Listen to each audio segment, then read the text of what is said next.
Hey, yo, welcome back. This is not a podcast. It's just my thoughts with Rob Markman. Shout out to all y'all for watching, liking, subscribing, commenting. You know I talk back.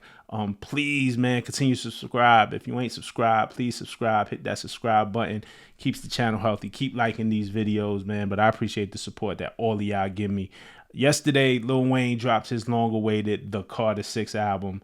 Yesterday was on Friday. Shout out to everyone who came to the live stream Thursday night.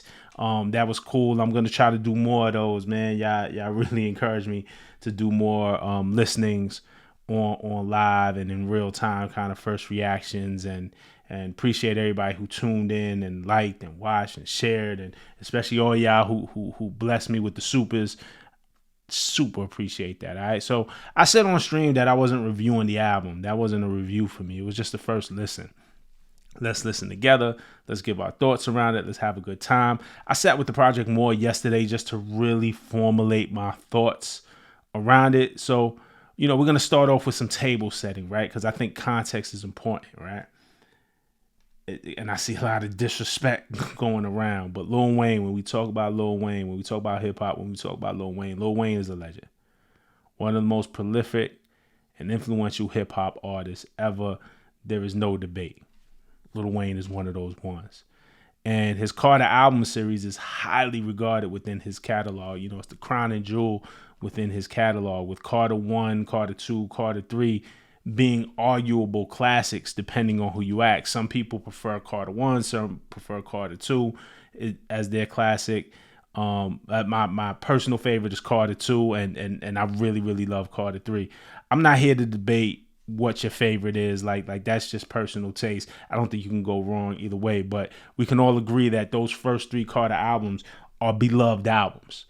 You know what I'm saying? Like in hip hop in general, those are beloved albums. Carter 4 was good, solid album. Not in the same conversation as the first 3 to me, but it was good. Carter 4 was good. Carter 4 was solid. Carter 5 wasn't as good as 4 to me. But I think people's expectation for Wayne was just different in 2018. So it was a pleasant surprise. Like Carter 5, again, good album. I thought 4 was better. Carter 5 is a good album. We got records on Carter 5 like Uproar. Uproar was a single. Like we kind of that was like a standout joint, or the joint that everybody recognizes from that album. Mona Lisa with Kendrick Lamar became a celebrated story record. Just an amazing story, beloved record. So there was some really dope moments on Carter 5 too. And now we got Carter 6. And at this point, for somebody like Wayne, you can only really compare him to himself. Like you got to compare Wayne against Wayne. So, I think the expectations for Wayne is so high is because the greatness that Wayne has given us throughout his career. And I think really, at least when I listen to the Carter 6, I compare it to the other Carters. I compare it to the best that Wayne has had to offer us throughout the years. That being said, and I'll just say it up front, and then I'll get into where I'm at with the album. But that being said, to me, the album to me was really unfocused and really all over the place. And that was the letdown part of that. And not that Wayne is particularly known. I don't want you to confuse it with that. Wayne isn't particularly known for anything like highly conceptualized as far as album themes go. With Wayne, for the most part, it's rapping, it's free associative, it's clever rhymes. There's kind of just this childlike, silly humor, different flows, different patterns. Just the dexterity of it all, the way he could flip and bend words and things like that. And that's like his calling card, so to speak, right? Of course, Wayne has joints, and I'm not saying Wayne doesn't have joints where he doesn't like say anything. Wayne has had joints in the past, like Georgia Bush, Don't Get It, his verse on Shooter, the whole stop being rapper racist, when he's talking about rappers from the South not getting they just do. Let It All Work Out on the Carter 5, another standout.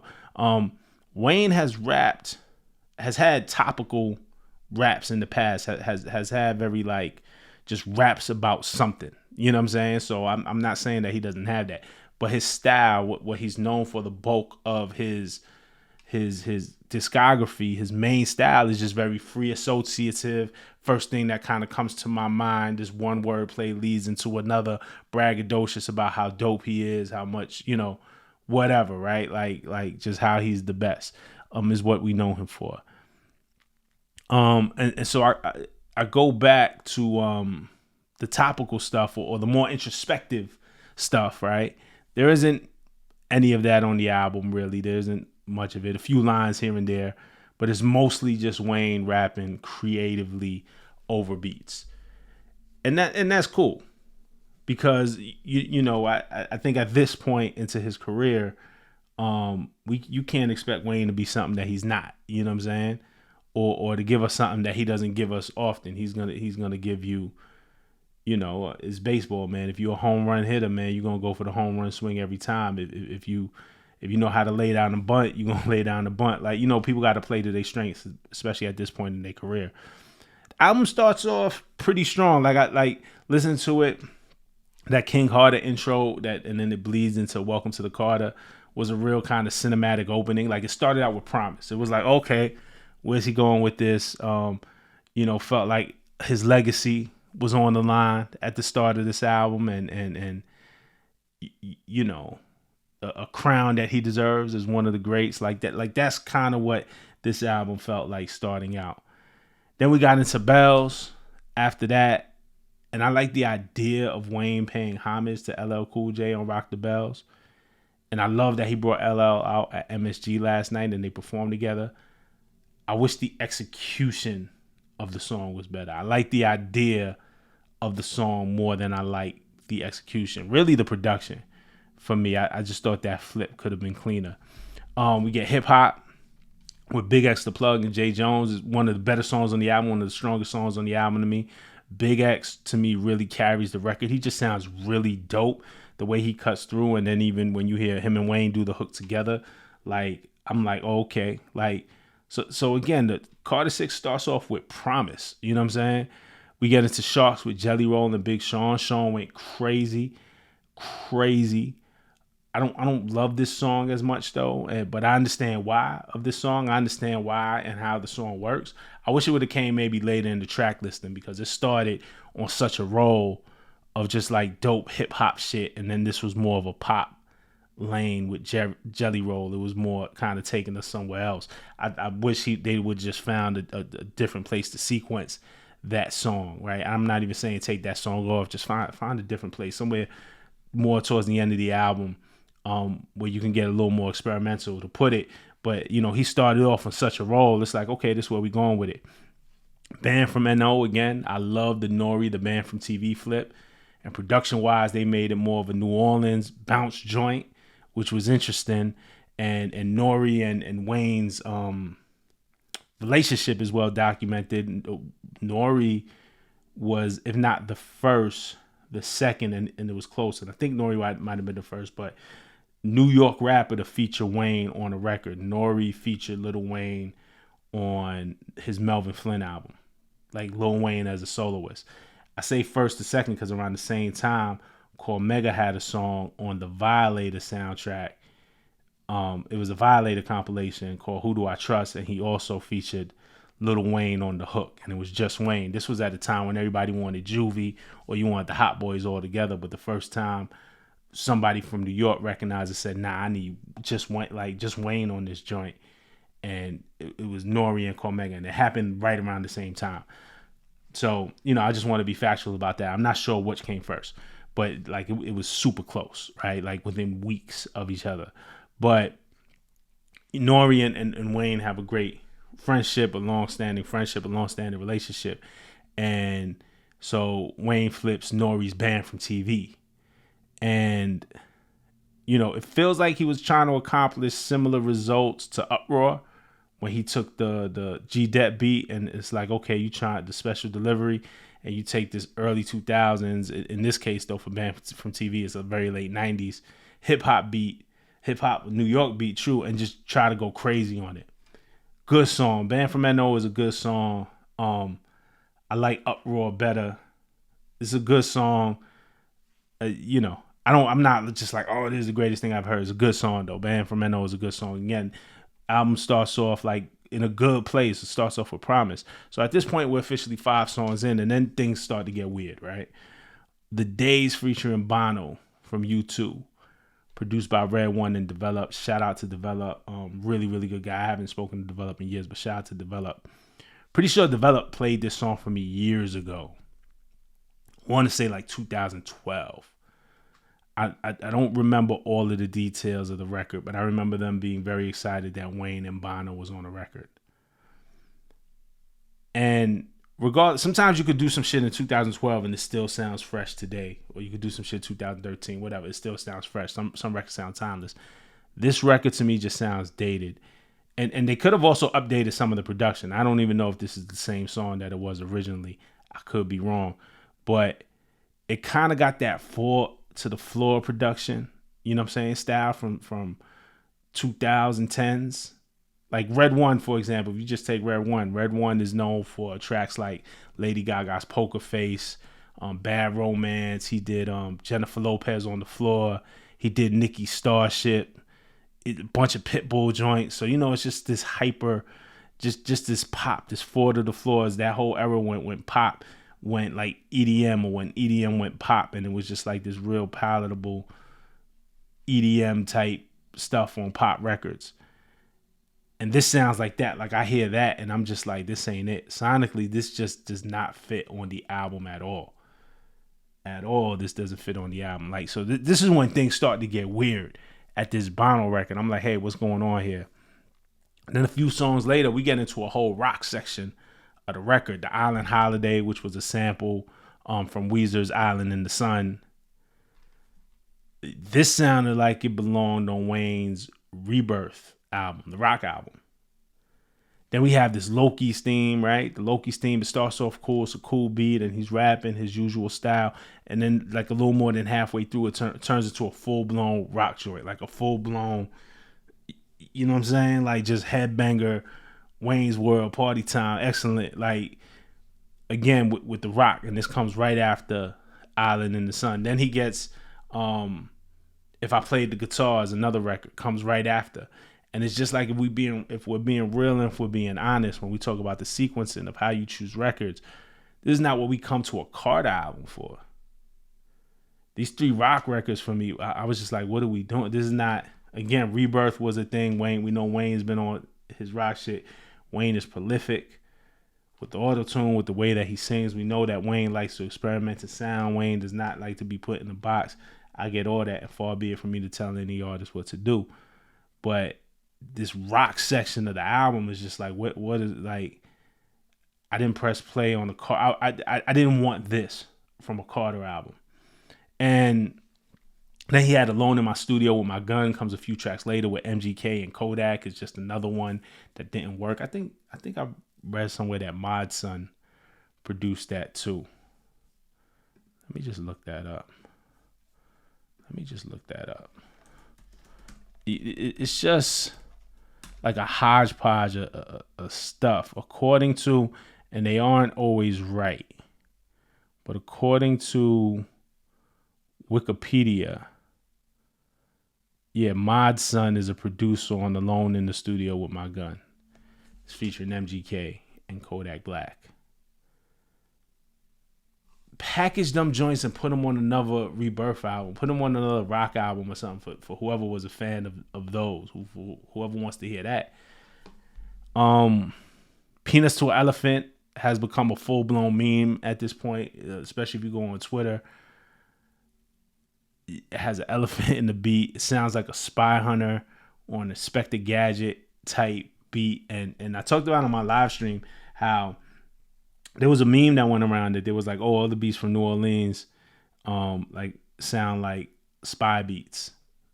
And there's actually a reason for that, because Trigger Man is the basis for a lot of New Orleans bounce. And Trigger Man was a record, a New York record called Drag Rap. The Showboys, I believe, were the and it sampled, I think, Dragnet, which was an old TV show, like an old cop TV show.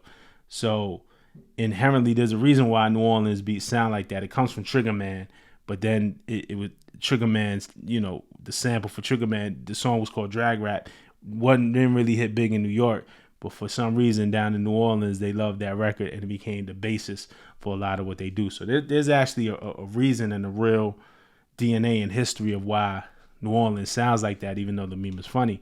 But the Peanuts to an Elephant kind of has that sound, like that spy sound, or that like somebody said, it sound like Inspector Gadget or something like that.